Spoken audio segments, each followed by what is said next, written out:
Let me be completely honest with you from the start. What I'm about to say doesn't apply to everyone. If you're currently being harmed in a relationship, if you're using drugs or alcohol to cope with your pain after trauma, or if you've been actively suicidal within the past few months, the things I'm about to say will not apply to you until you've overcome those initial hurdles. True healing cannot happen until you are truly and objectively safe.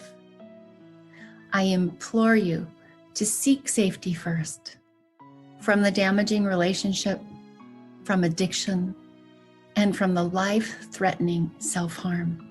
Then turn to deeper healing. Now let's get to what I promised.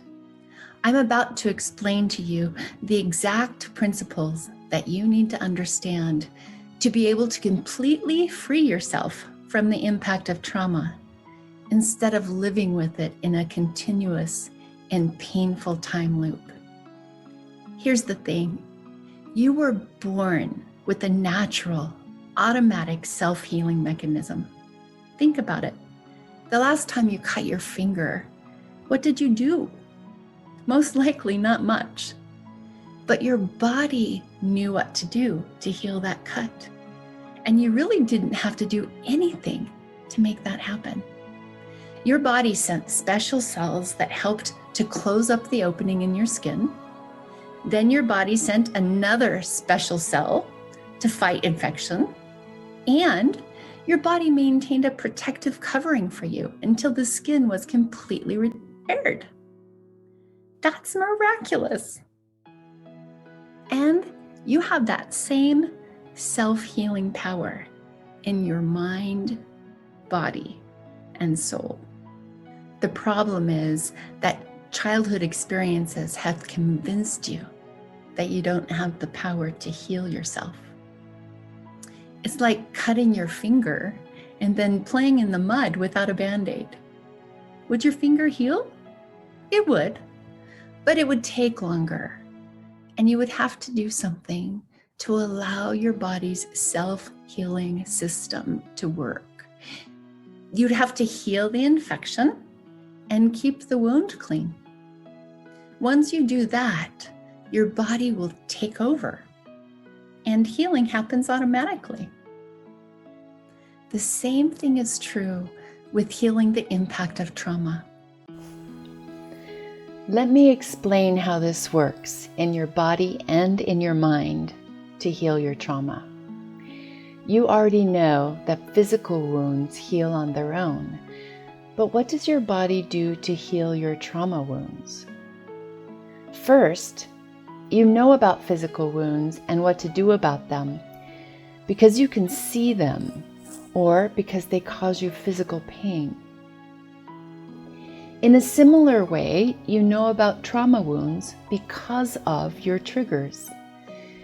Think of your triggers as signals pointing to a wound in the same way that pain or the sight of blood alerts you to something on your physical body that you need to pay attention to.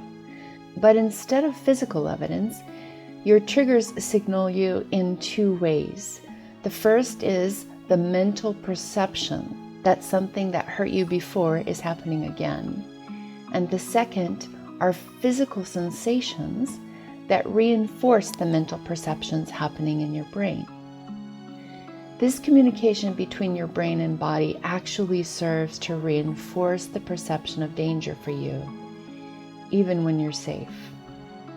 Your body's warning system is important because your body is geared toward keeping you safe. And if there's an actual threat and you interpret the signal as it's intended, this system motivates you into action, to hide or to run from a bear, for example. The beauty of the system is that your brain stores everything as a potential threat so that when you're exposed to a similar threat, you don't have to relearn what is dangerous before taking action to protect yourself. Think about it. If you have a real-life experience that tells you that a bear is dangerous, you don't want your brain to forget that. You really can't afford to learn through experience that a bear is dangerous the second time. The thing is that your brain stores warnings in broad categories.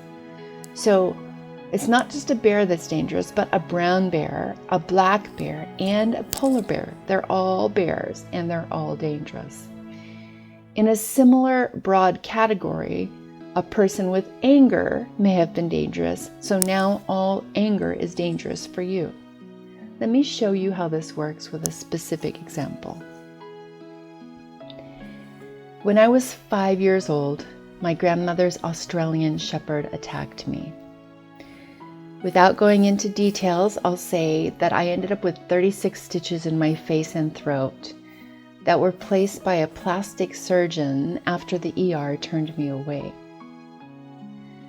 My brain took this situation, where I was a small child that was unsupervised with a neglected and untrained dog, and merged it into a general category. The general category being all dogs are dangerous. So instead of just being afraid of this dog or of Australian Shepherds, I became afraid of all dogs. Every time I saw a dog, my brain and body worked together to convince me that I was probably going to get chewed up again. And this continued until I was 30 years old, and it had such a negative impact on me. I was triggered even when I thought about going outside, and I mean triggered to the point of stomach ache and shaky body and feeling very, very afraid. So when I was 30, something happened that turned the tables. I was outside right in front of my home, and I came around the corner, and there, 3 feet in front of me, was a Chihuahua. His hair immediately stood on end, and he started showing me his teeth. He was clearly as unhappy about meeting me as I was unhappy about meeting him. And actually, I was so afraid that I stood there frozen until he started making this wide circle around me so that he could keep going in the direction he was already going in and get away from me. So back inside my house, I'm leaning against the door with my heart still pounding, and I start thinking about what just happened. I'm a 6-foot tall Amazon woman. I towered over that tiny little dog that was no bigger than my foot. But I felt like a 5-year-old little girl who was about to be eaten again. My rational brain says that in a battle with a Chihuahua, I'd be the obvious winner. But my trauma brain told me something else. This is when I started to really think about triggers in the trauma brain as injuries that file themselves into broad categories to guarantee my safety. See, if my brain told me that any dog would eat me and I should never go outside, then if I never go outside, I'll never ever have my life threatened by a dog again.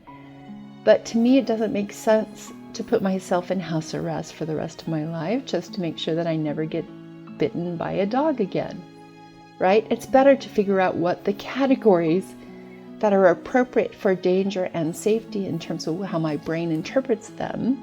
What are those categories, and how do I figure out how to retrain my brain so I understand how to interpret the danger signals around me correctly? So, curious about the categories of danger that dogs fit into in my trauma brain, I started to experiment. I started to try to really classify which dogs were dangerous, which dogs weren't. What situations made dogs dangerous, what situations made them not so dangerous. Before long, I decided to work with this trauma and this part of my trauma brain even further by pet sitting. So one of my friends at the time had 2 Australian Shepherds, and I built relationships with those 2 dogs whenever my friend went out of town by pet sitting for them. The picture in the upper right hand corner was one of those 2 dogs. And there I am taking a selfie with this Australian Shepherd's face right next to the face that had been previously chewed up by the same kind of dog. So clearly I had worked through some trauma to get to the point where I'm house sitting these dogs. The thing about these two dogs is that every time they saw me, they barked at me. And the same thing had happened with my grandmother's dog before it attacked me. So when these two dogs who knew me barked at me, even though they knew me and I knew they were excited to see me, everything in my body sounded alarms because my body was telling me that for sure I'm going to be eaten by this dog, this kind of dog that eats me anyway. But the rational part of my brain was able to see that there were differences between these two dogs who were excited to see me and my grandmother's dog who was agitated and untrained. There are also differences between me, a 6-foot-tall, 30-plus-year-old woman, versus a 5-year-old child.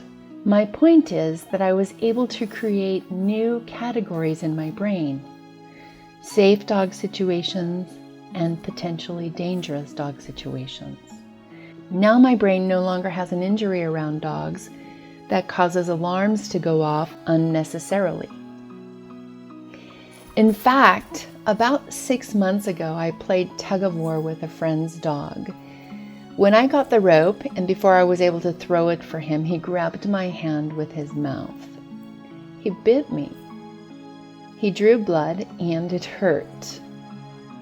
Yes, I had a tiny bit of fear, but I was quickly able to realize that this was a non-threatening situation. It was play, and this was an accident. He let go of my hand as soon as I said ouch, and I could see that he felt bad about hurting me. I've been over there to see him since, and I'm not afraid of him. I just know that playing tug of war fetch with him is potentially dangerous, so I don't play that way with him anymore. And 2 days ago, I met a large German Shepherd who was with his owner. This dog was clearly fearful of strangers. I wasn't afraid, but when the owner moved him to within about 3 feet of me to try to get the dog to greet me, I could see his fear. So I spoke softly to him and I moved about 2 feet away from him so he wouldn't feel threatened by me. I was aware that a dog who feels threatened can be potentially dangerous, but I wasn't afraid. I've corrected the injury in my brain, and now I have categories for safe and potentially dangerous. So now I can deal with each situation as it comes up without fear. This is what the trauma erase method can do for you. You need a reliable way to identify triggered but safe situations so that you can turn those situations into healing opportunities. And you need to be able to tell when you're in a potentially unsafe situation so you can do what you need to do to protect yourself. Remember, when you're triggered but safe, these are healing opportunities that you can take advantage of to heal yourself permanently from trauma. Triggers are simply injuries that interfere with your body's healthy warning system. They confuse the signals because if you've had childhood or chronic trauma, everything is going to fit into one dangerous category or another. So this is where evaluating the triggers comes in, and it's really similar to evaluating the appropriate level of intervention for a physical injury. So just like a bleeding finger, the pain is telling you that something needs your attention. And even though it's uncomfortable, the trigger provides you the opportunity for healing by showing you where to look. But think about this. When you get a physical injury, the first thing you do is assess the level of damage and the level of intervention that you need. You don't run to the emergency room for a paper cut, right? No. You look at what happened and you decide, do I need some Kleenex? Do I need a Band-Aid? Maybe some stitches? Or do I need a week in the hospital? But when you get triggered, you typically don't assess anything. You just panic and jump to the most extreme conclusions. It's exactly like running to the emergency room for a paper cut. Now, I know you're already thinking, Tamara, I try to assess, but everything feels like a crisis. I know. This is where the trauma erase method comes in. It empowers you to assess whether or not the real-time situation that's setting off your brain and body is actually a threat to you, or something that's saying, this is a healing opportunity, asking you to take action and calm the alarm system. So once you realize that you're triggered, you can reliably stop and evaluate your current situation. If the current situation is safe, but it feels scary because you're triggered, the trauma brain real-time connector will show you exactly why you're scared. And when you know specifically why you're scared, it's really so much easier to recognize reality in the present moment. Oftentimes, that recognition alone of the difference between the fear in the present moment and the present moment reality, that's enough for you to help your body relax. But sometimes it's not. And that's why I created the Trigger Eraser with 6 specific steps that reliably eliminate the triggers so that you know that you're safe and you are able to reset your brain around that trigger so that you now are no longer injured and you can tell the difference between what's safe and what's potentially dangerous. Now, no matter what the trigger is, you'll be able to create new categories of safe for situations that have been unsafe for you previously. And you'll be able to recognize potentially unsafe situations, as well as what to do in those situations to protect yourself. Now, if it's been unsafe to express anger in the past, you'll be able to create new categories in your brain that give you permission to use anger appropriately without fear. If your needs have been sacrificed in the past because of others' choices, you'll now be able to create categories in your brain that allow you to get your needs met safely and effectively. You will be breaking the feedback loop between mental perceptions created by broad categories that are responsible for triggering your brain and physical sensations in your body. You will be grounded in reality, and your body will relax more and more with each trigger that you heal. But it all begins with being open and curious about what your body is trying to tell you when you feel triggered. Just like you're open and curious when you're trying to figure out if it's a splinter in your finger or a paper cut. That's how your body naturally points you in the direction of healing of your trauma. Once you learn what your body does to seek well-being, you will be able to kickstart your self-healing process. And before long, get it running on autopilot instead of always being afraid in your body. Instead of not being able to trust yourself. Instead of giving up because you haven't found the perfect therapist. You'll see that the magic isn't in the therapy.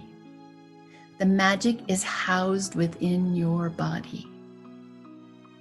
Once you understand how to tap into the healing power in your body will become your guide. No longer will you seek answers outside of yourself. Just imagine what life would be like once you've tapped into this self-healing power within you. You'll be able to use your body as your guide to navigate through any situation you choose to participate in. Imagine the feelings of liberation and safety you'll have.